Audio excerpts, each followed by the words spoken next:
Okay student, last lecture तक हमने tabulation और फ्रीक्वेंसी डिस्ट्रीब्यूशन पढ़ी थी। अब हमने नेक्स्ट जो रिप्रेजेंटेशन ऑफ डाटा करना है वो है हमारे पास ग्राफिकल रिप्रेजेंटेशन।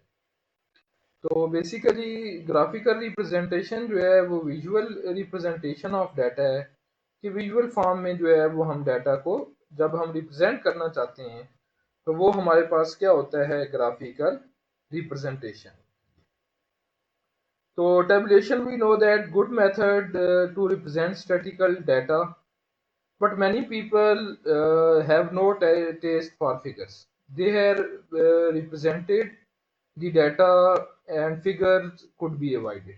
यानी कुछ लोगों का जो है वो फिगर्स का टेस्ट नहीं होता, बल्कि वो क्या चाह रहे होते हैं कि वो विजुअल फॉर्म में डाटा को रिप्रेजेंट करना चाह रहे होते हैं। ठीक है कि हमारे पास हम चाह रहे होते हैं कि हम क्या करें, डाटा को विजुअल फॉर्म में रिप्रेजेंट करें। This visual form of statistical data in the form of points, यानी कि ये पॉइंट्स फॉर्म में हो सकता है, लाइन फॉर्म में हो सकता है, एरियाज में हो सकता है, या कोई भी ज्योग्राफिकल सिंबल्स वगैरह हो सकते हैं। तो is most general terms known as graphical representation. तो ये इसको हम क्या बोलेंगे, जब हम लाइंस फॉर्म या एरिया फॉर्म में जब हम डाटा को रिप्रेजेंट करेंगे तो उसको हम क्या कहेंगे, उसको हम कहेंगे ग्राफिकल रिप्रेजेंटेशन। अब ग्राफिकल रिप्रेजेंटेशन को दो ग्रुप्स में डिवाइड किया जाता है। Such a visual representation divided into two main groups. कौन कौन से? Graphs and diagrams. ठीक है, ग्राफ्स एंड डायग्राम्स। जबकि द बेसिक डिफरेंस क्या होता है कि diagram is a that graph represent the data continuous curve shown and graph paper, while diagram is the on the other hand 2 or 3 dimensional जो है वो हो सकता है। ठीक है, ग्राफ जो है वो सिंपली हम कर्व में, कंटिन्यूअस कर्व में होंगे, जबकि डायग्राम में क्या होंगे, 2 or 3 डायमेंशनल फॉर्म में ऑफ विजुअल फॉर्म। ठीक है, तो ग्राफिकल रिप्रेजेंटेशन क्या होती है? बेसिकली विजुअल रिप्रेजेंटेशन होती है जिसमें हम डाटा को पॉइंट्स, लाइंस और एरियाज और जियोग्राफिकल सिंबल्स वगैरह में जो है वो रिप्रेजेंट करते हैं। ग्राफिकल रिप्रेजेंटेशन को हम दो पार्ट्स में डिवाइड कर सकते हैं। कौन कौन से दो पार्ट्स में? एक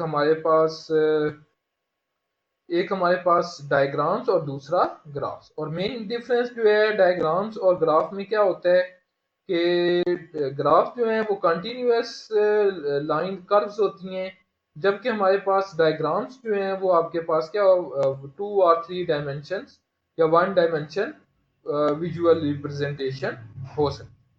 तो हम पहली रिप्रेजेंटेशन की तरफ चलते हैं जी। पहली हमारे पास रिप्रेजेंटेशन है आपके पास सिंपल बार चार्ट। अब आपके पास सिंपल बार चार्ट क्या होगा? A simple bar chart consist of horizontal और vertical bars of equal length. कि इसमें क्या होगा, हॉरिजॉन्टल या वर्टिकल जो है वो बार्स होंगी जिनकी विड्थ जो है वो क्या होंगी, इक्वल होंगी। विड्थ जो है वो क्या होंगी, इक्वल्स होंगी, और लेंथ जो है वो क्या होंगी, proportional to the values they represent. यानी कि जो वैल्यू रिप्रेजेंट कर रही हैं उसकी क्या होंगी, प्रेजेंटेशन होंगी। जो हमारे पास विड्थ जो है have no significance but taken to make chart look attractive. कि हमारे पास जो इनकी जो विड्थ हैं वो हम क्या करते हैं, कोई हार्ड एंड फास्ट रूल नहीं है, बल्कि हम विड्थ उसकी क्या लेते हैं कि जिस तरह हमें अट्रैक्टिव लगे उस हिसाब से हम क्या कर लेते हैं, उसकी जो विड्थ है वो ले लेते हैं। तो सिंपल बार चार्ट क्या होगा, सिंपल बार चार्ट में हॉरिजॉन्टल और वर्टिकल बार्स होंगी जिनकी लेंथ जो है, विड्थ जो है वो इक्वल होंगी, और लेंथ जो है वो आपके पास क्या होंगी, उनकी वैल्यू जो रिप्रेजेंट कर रहे हैं उसकी क्या हो जाएगी, प्रोपोर्शनल हो जाएंगी। यानी कि जितनी वैल्यूज को रिप्रेजेंट कर रही हैं, ज्यादा वैल्यूज हैं तो उसकी जो लेंथ है वो बड़ी हो जाएगी, और वैल्यू अगर कम है तो वो आपके पास क्या हो जाएंगी, कम हो जाएगी। ठीक है, और लेंथ जो है उनके प्रोपोर्शनल। इसकी एग्जांपल एक देख लेते हैं जी। सपोज दैट हमारे पास एक टर्नओवर है, ठीक है, 5 ईयर्स का, यानी कि ईयर्स दिए हुए हैं और टर्नओवर दिया हुआ है इन रुपीज। हमारे पास ईयर्स हैं 1965, 66, 67 एंड 69। और साथ में क्या दिया हुआ है, कोई हमारे पास एक टर्नओवर दिया हुआ है रुपीज। ठीक है, इसको हमने क्या करना है, इसको रिप्रेजेंट करना है सिंपल बार चार्ट में। तो सिंपल बार चार्ट में रिप्रेजेंट करने के लिए हम क्या करेंगे, रिप्रेजेंट करने के लिए हम ईयर जो है वो हम ले लेंगे अलोंग एक्स एक्सिस, और जो हमारे पास इनका टर्नओवर है वो हम क्या ले लेंगे, वाई एक्सिस। ठीक है, ईयर्स जो है वो हम ले लेंगे एक्स एक्सिस पे, और जो हमारे पास टर्नओवर है वो हम किस में ले लेंगे, वाई एक्सिस पे ले लेंगे। ठीक है, तो उसके लिए आपके पास क्या है, हम जो इनका डिफरेंस ले लेते हैं। ये आपके पास एक किस्म का एक ग्राफ पेपर है अगर, तो इसमें हम क्या करते हैं, जो हमारे पास 10,000 का क्या ले लेते हैं, एक जो हमारे पास बार है, एक जो आपके पास उसको हम 10,000 ले लेते हैं। ये 10,000, 20,000, 30,000, 40,000 एंड 50,000। अब हमारे पास पहली वैल्यू जो है वो आपके पास थी 35,000। तो 35,000 जो है ये आपके पास 30,000 और 40 के बिटवीन आ जाएगा। तो ये आपके पास क्या हो जाएगा, 35,000। नेक्स्ट वैल्यू जो है वो आपके पास थी, नेक्स्ट वैल्यू आपके पास थी जी 42,000। तो 42,000 के लिए आपके पास कहाँ पे लाई करेगा, 42,000 जो है वो आपके पास 40 से थोड़ा सा अब जो है वो आपके पास क्या आ जाएगा, 42,000 आ जाएगा। ठीक है, सिमिलरली नेक्स्ट वैल्यू जो है वो आपके पास 45,000 थी, तो वो 45,000, 50,000 और 40,000 के बिटवीन आ जाएगी, और इनकी हम क्या कर लेंगे, बार जो है वो ड्रॉ कर लेंगे। तो ये आपके पास क्या बन जाएगा, सिंपल बार चार्ट बन जाएगा। सिंपल बार चार्ट में आपने क्या करना है, सिंपल बार चार्ट में आपने जस्ट, तो सिंपल बार चार्ट में आपने क्या करना है कि हॉरिजेंटल और वर्टिकल बार्स और इक्वल विड्थ और लेंथ जो है उनकी प्रोपोर्शनल टू दी वैल्यूज होगी, वो ड्रॉ करनी है। और विड्थ जो है वो आपने इस तरह लेनी है कि जो हमारे पास बार चार्ट है वो रिप्रेजेंटेड वे में रिप्रेजेंट हो।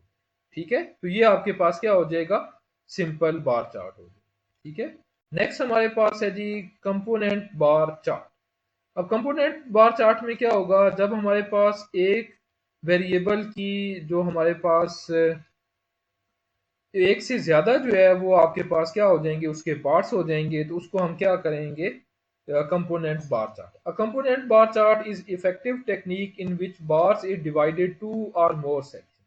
कि हम क्या करेंगे, हम बार को क्या करेंगे, टू या दो से ज्यादा सेक्शंस में हम उसको क्या कर देंगे, डिवाइड कर देंगे, proportional to the size of the component part being displayed by each bar. The various component parts show the section of the bar and shaded or colored differently to increase the overall effectiveness. कि हमारे पास अगर किसी variable की various जो है properties आ जाती हैं, तो उसके लिए हम क्या करेंगे, दोनों को हम डिवाइड कर देंगे, और उनकी लेंथ जो है उनकी जो हमारे पास वैल्यूज है उसके प्रोपोर्शनल हो। ठीक है, एग्जांपल है इसकी, सपोज दैट हमने एक सर्वे कैरी किया है जिसमें आपके पास मेल और फीमेल स्टूडेंट्स हैं, और सर्वे हमने किया है कि वो स्टूडेंट्स जो है वो उर्दू मीडियम से हैं या इंग्लिश मीडियम से। ठीक है, हमारे पास टोटल मेल स्टूडेंट जो हैं वो आपके पास 552 है, और जो हमारे पास फीमेल स्टूडेंट है वो 648 है। उसमें से मेल स्टूडेंट में जो 202 हैं वो उर्दू मीडियम से आए हैं यूनिवर्सिटी में जिनका एडमिशन हुआ है, और 350 जो हैं वो आपके पास इंग्लिश मीडियम।